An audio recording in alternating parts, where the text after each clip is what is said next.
Bonjour Juliette, Salut Marion, comment tu vas? ça va bien, ça va Ça bien. va? Oui. Alors, est-ce que tu veux bien te présenter pour ceux qui ne te connaissent pas? Oui, alors bon, je m'appelle Juliette Pertuzel, je suis fasciathérapeute depuis, enfin j'ai ouvert mon cabinet à Cossonay depuis 2023, début 2023, donc ça va faire 3 ans maintenant. À côté de ça, j'ai un parcours avec un diplôme d'ostéopathe pour animaux, où je suis à mon compte depuis 2010, que je mène en parallèle. Et à côté de ça encore, j'ai un diplôme d'assistante socio-éducative, et puis je travaille encore partiellement avec des personnes en situation de handicap. Et là, je fais un travail d'éduc au quotidien, en fait.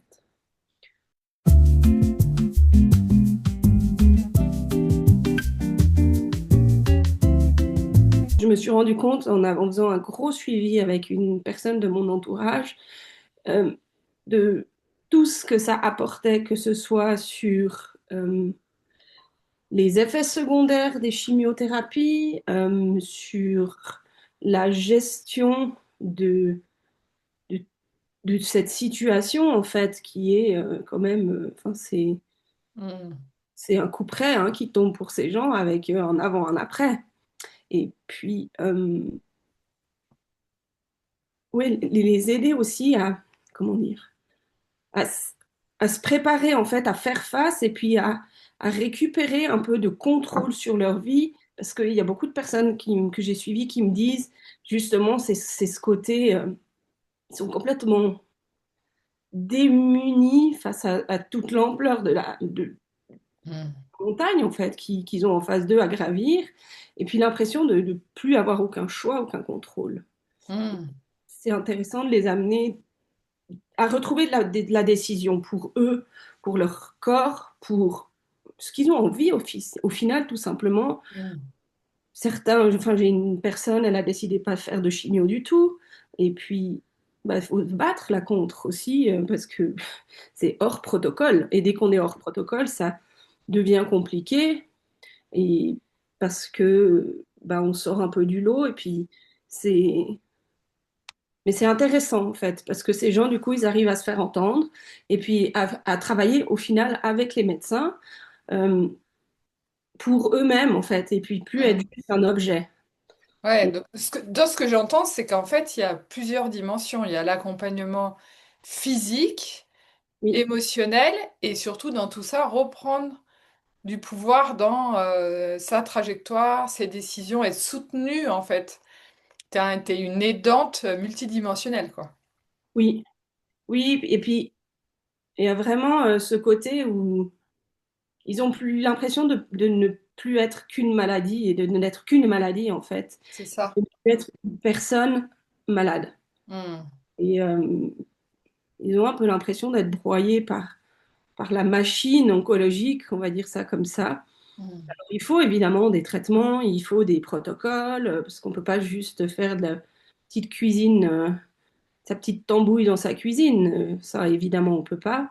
Mais ça rapporte, ça leur amène un peu plus d'individualité, ça leur permet de retrouver cette individualité du soin aussi dans les protocoles généraux qu'il peut y avoir en oncologie. Ouais. Et cette humanité, en fait, remettre l'humain, en fait, dans ce que tu dis, dans la machine. Oui. Ok. Et puis, T'aurais des exemples, sans citer de nom et sans être très spécifique, mais de ce que ça a pu apporter aux personnes que tu as accompagnées? alors, j'ai une personne que j'ai suivie pour un cancer du sein qui a été pris relativement tôt. Donc, ils ont enlevé la tumeur, mais il n'y a pas eu de grosses opérations où ils lui ont pas enlevé les seins. Euh, et c'était un cancer hormonodépendant. Et une fois qu'elle a eu fait le processus des rayons, oui, elle a fait les rayons, elle. Alors, pendant une séance de fasciathérapie, on a travaillé sur la région de la poitrine. Et à la fin de la séance, elle m'a dit, Ah, vous m'avez raccroché la poitrine. vraiment eu cette impression que comme clac, comme un peu Monsieur Patate où on peut changer les pièces et Et les ouais. remettre. Oui, parce qu'en Et fait, inconsciemment, elle avait dissocié, oui, elle avait mis son sein à part de son corps. C'est fou, hein. exactement. Et Ouais, puis la séance suivante, ok. il m'a dit, depuis la séance précédente, maintenant quand je me passe la crème sur la poitrine, parce que par rapport aux brûlures à cause des Ouais. rayons, elle a dit, c'est sur moi que je passe de la crème. Avant, elle a Ah, l'impression qu'elle passait sur une paire de seins et puis ouais, c'est ça. à elle, quoi. Et ce qui a été intéressant, c'est cette réappropriation de son corps qui lui a permis, en fait, face au médecin, de décider finalement de ne pas faire l'hormonothérapie parce qu'elle était prête à tout arrêter, tellement elle était en désaccord. Et puis le médecin lui parlait de 5% de risque de récidive. Puis elle était là, en fait, ça, pour moi, ça veut dire 95% de chance que tout aille bien. Oui, Et du coup, elle a dit, OK, moi, je prends pas. Je prends pas l'hormonothérapie. Elle a pu être super claire. Elle a fini ses traitements qu'elle avait décidé de faire. Puis, bah, ça se passe bien. En tout cas, aux dernières nouvelles que j'ai eues d'elle, il n'y a pas de récidive, tout va bien. Donc, ça a été vraiment un tournant pour elle de se dire, qu'est-ce que j'ai vraiment envie et je suis en accord avec quoi. hmm. Donc, voilà, ça a été il lui a fallu, du coup, ça lui a permis d'avoir l'aplomb suffisant et nécessaire face au médecin pour Pour faire ses choix à elle. se positionner en fonction de son besoin à elle et pas d'un protocole. Ok, ok. Ouais, ce que tu dis, c'est super intéressant parce que c'est à la fois suivre les protocoles et à la fois laisser les personnes aussi faire leur choix. Mhm. Donc c'est combiner tout ça. Ok. Peut-être un deuxième exemple? Après, ce qui est intéressant avec la fascia aussi, c'est par rapport aux chimiothérapies, qui ont beaucoup d'effets secondaires pour la plupart. En tout cas, pour les personnes que j'accompagne, il y a pas mal d'effets secondaires et en particulier des gros effets secondaires digestifs.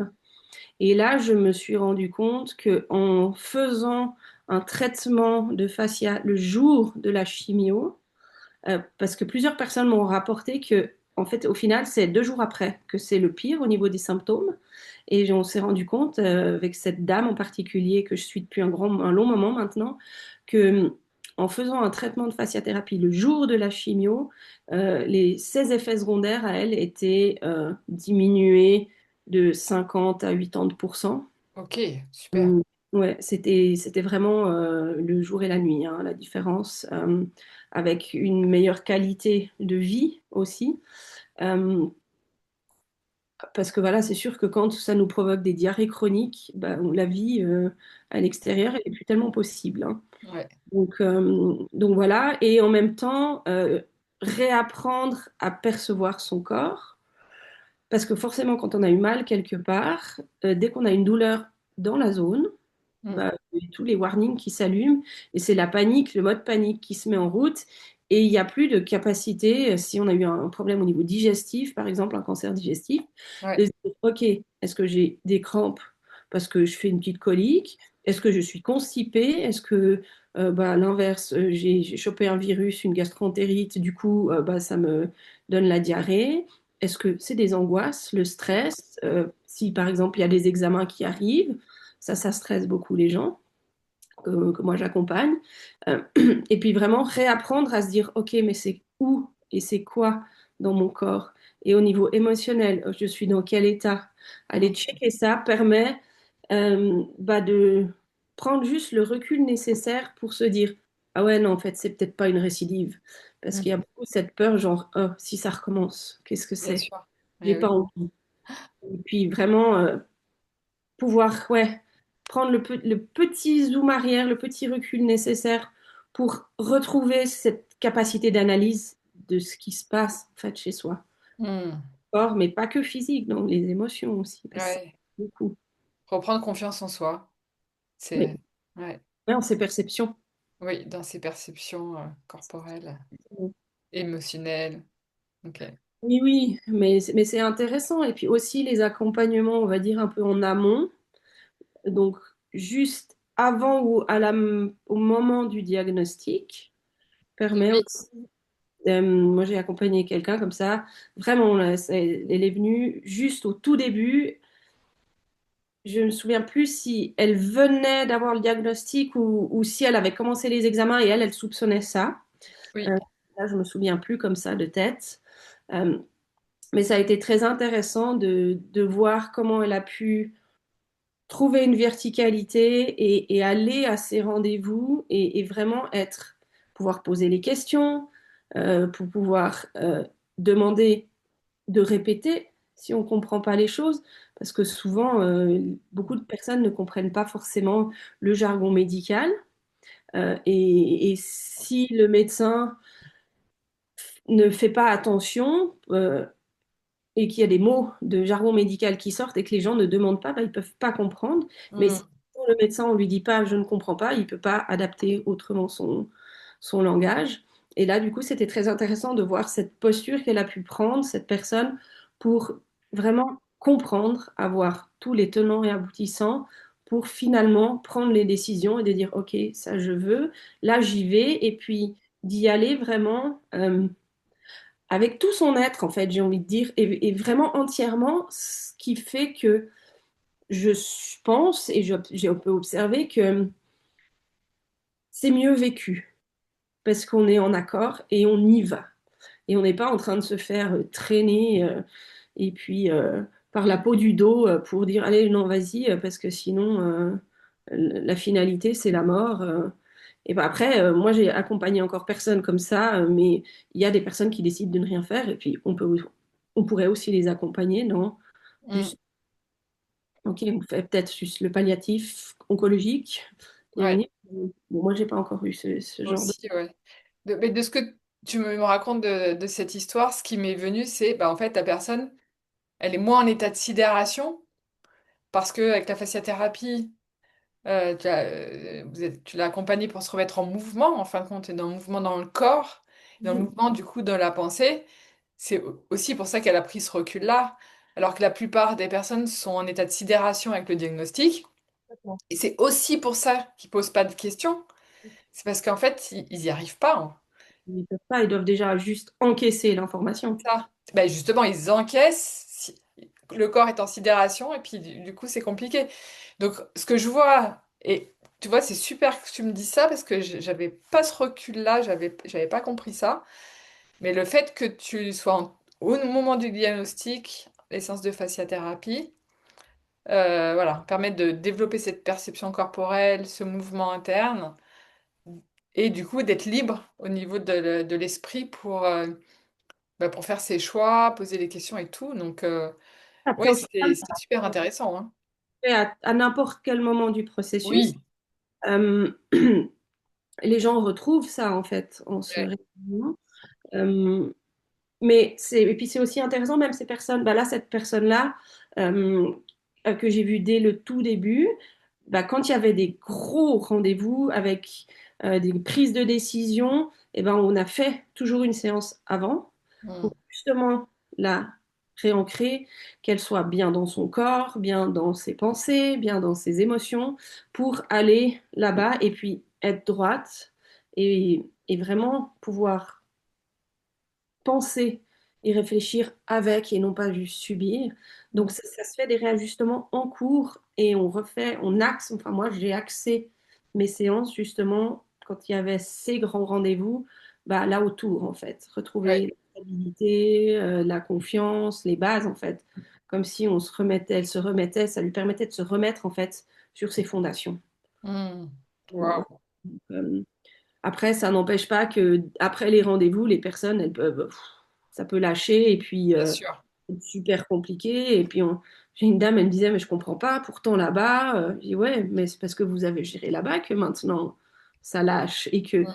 maintenant vous pouvez lâcher et vous sentir en sécurité de lâcher aussi, quoi. Oui, c'est ça, c'est accueillir aussi le fait que on peut ne pas être bien. C'est pas parce qu'on fait tout pour être accompagné et aller bien qu'il n'y a pas des moments un peu plus difficiles, quoi. Ah non, ça reste une épreuve. Ouais, de toute façon.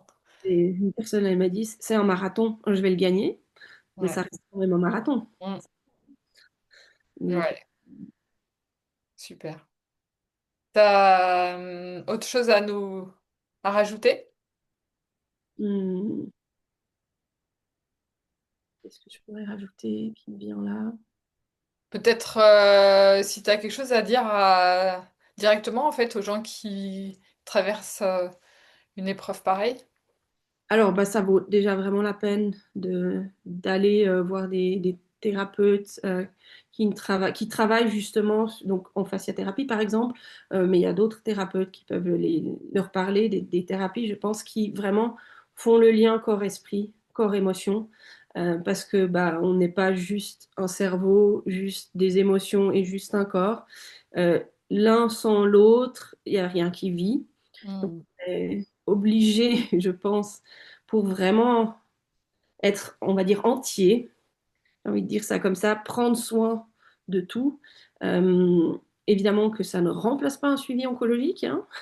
C'est quand même pas de la magie, c'est vraiment Non, c'est pas ce qui est dit ici. non, On non, est vraiment dans les soins de support. c'est exactement ça, donc ça c'est vraiment important aussi de vraiment le préciser. Euh, et ouais, essayer au moins et puis de voir ce que ça peut apporter et pas et à n'importe quel moment en fait du processus. Hmm. C'est pas parce que c'est sur la fin du processus que c'est moins efficace que sur un début de processus oncologique au final de traitement. Euh, moi je pars du principe que c'est jamais pour rien qu'on rencontre certaines personnes à certains moments de nos vies et que on a toujours à apprendre quelque chose de chaque situation et c'est le chemin qui aura permis justement qu'on arrive là. Donc vraiment prendre soin aussi de ce chemin derrière nous et puis c'est lui qui nous permet d'aller là où on va maintenant et donc pas hésiter. Après moi ce qui me plairait vraiment c'est que la fasciathérapie puisse réellement entrer dans les centres médecine intégrative, dans ces secteurs-là.